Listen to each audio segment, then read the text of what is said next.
গরম গরম লুচির সাথে যে কোনো খাবারই ভালো লাগে, তাই না? সে বেগুন ভাজা বলো, আলুর তরকারি বলো, যারা মিষ্টি খেতে ভালোবাসো তাদের তো মিষ্টি দারুণ লাগে। পায়েস দিয়ে বলো, মিষ্টি দিয়ে বলো। তো আজকে আমি তোমাদের সঙ্গে শেয়ার করব তরকারি দিয়ে একটা রেসিপি, লুচি আর আলু মটরশুঁটি দিয়ে একটা রেসিপির। তো তোমরা দেখতে থাকো। তার জন্য দেখো আমি ময়দাটাকে ভালো করে নুন আর সাদা তেল দিয়ে ময়াম দিয়ে রেখে দিলাম। ময়াম দিয়ে রাখলে বেশ ভালো লাগে। এইবার কড়াইয়ের মধ্যে জিরে, তেজপাতা, শুকনো লঙ্কা আর একটা টমেটো কুচি দিয়ে দিলাম। এই দেখো নতুন আলু বেশ শেষ হতে চললো। ভাবলাম এই রেসিপিটা একটু তোমাদের সঙ্গে শেয়ার করে নিই। মাঝে মাঝে এরকম রান্না খুব ভালো লাগে। তো সেদ্ধ করে রাখা আলুগুলো দিয়ে দিলাম, কটা কাঁচা লঙ্কা দিয়ে দিলাম। এবার মশলা দেওয়ার পালা।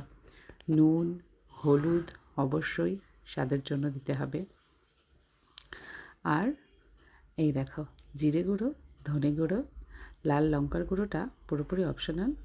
তো দিলে রঙটা ভালো আসে, সেই জন্য আমি একটু কাশ্মীরি লাল লঙ্কার গুঁড়ো দিয়ে দিলাম। আর স্বাদের জন্য নিরামিষ রান্নায় অবশ্যই একটু চিনি দরকার পড়ে, তো চিনিটাও দিয়ে দিলাম। এই রকমভাবে দিয়ে মশলাটাকে পুরো কষতে হবে। এরকম যারা শুকনো শুকনো খেতে চাও তারাও কিন্তু খেতে পারো, দারুণ লাগে খেতে।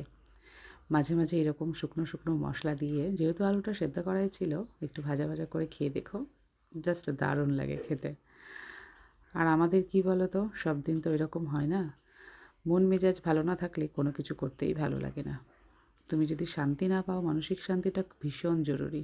মানসিক শান্তি না পেলে না তোমার কাজে মন বসবে, না তোমার কোনো কিছু করতে ইচ্ছে করবে, নিজে ভালো রাখতে পারবে কাউকে, না নিজে ভালো থাকতে পারবে।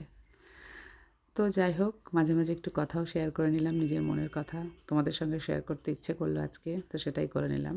এইবার দেখো একটু আদা কুচি গ্রেট করে দিলাম আর মটরশুঁটিটাও দিয়ে দিলাম। দিয়ে হালকা হাতে একটু নাড়াচাড়া করতে হবে। তারপরে একটু ঢাকা দিয়ে রাখলাম। ঢাকনা খুলে দেখো মটরশুঁটিটাও বেশ একটু মজে এসেছে। এইবার জল দিয়ে দেওয়ার পালা। পরিমাণ মতো জল দেবে, যে যেমন গ্রেভি খেতে চাও সেই অনুযায়ী। কেউ যদি মনে করো একদম পাতলা পাতলা ঝোল খাবে, তো এরকম জল দিলেও হবে। আর কেউ যদি মনে করে একটু মাখো মাখো, আমি যেমন দেখো একটু মাখো মাখো করেছি। আর আলুগুলো দেখো যেহেতু সেদ্ধ করাই ছিল, পুরোটাই এখন সেদ্ধ হয়ে গেছে ভালোভাবে। নামানোর আগে একটু গরম মশলার গুঁড়ো ছড়িয়ে দেবে, তাতে কিন্তু দারুণ লাগে। খুব চটজলদি হয়ে যায়, খুব সহজে হয়ে যায়, কোনো কিছুর ঝামেলা নেই। বাড়িতে শুধু আলু মটরশুঁটি থাকলেই হয়ে যাবে। আর শীতকালে এখন সবার বাড়িতেই এরকম আলু মটরশুঁটি পাওয়া যায়। এইবার দেখো লুচিগুলো ভেজে নিচ্ছি।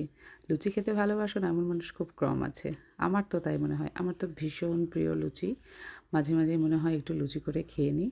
আর ময়দার লুচি আমার বেশ লাগে খেতে। তো তোমাদের সঙ্গে একটু শেয়ার করছি। তোমরা কারা কারা খাও অবশ্যই জানিও। তো সবাই কেমন আছো সেটাও কিন্তু জানাতে ভুলবে না। সবাই খুব ভালো থেকো, সবাইকে ভালো রেখো। সবাইকে ভালো রাখলেই আমরা নিজেরাও ভালো থাকতে পারবো। আর সবার আগে নিজেকে ভালোবাসতে হবে। তো রেডি হয়ে গেল আমাদের রেসিপি। দেখো লুচি আমি সার্ভ করে দিয়েছি, সঙ্গে এই দেখো আলুর তরকারি। কতটা ইয়াম্মি হয়েছে বলো তো আলুর তরকারিটা। আমার তো দেখে ভীষণ লোভনীয় মনে হচ্ছে। তোমাদের কার কার খেতে ইচ্ছে করছে অবশ্যই আমাকে জানিও। আর তোমরা কারা কারা খাও সেটাও জানিও। আলু দিয়ে মটরশুঁটি দিয়ে তরকারিটা অনেকেই আশা করি করো, আমি আমার মতো করে করলাম, তোমাদের সঙ্গে সেটা শেয়ার করলাম। আর লুচি দিয়ে কী কী খেতে ভালোবাসো সেটাও কিন্তু জানাবে। মিষ্টি পছন্দ না ঝাল পছন্দ? আমার তো দুটোই চলে।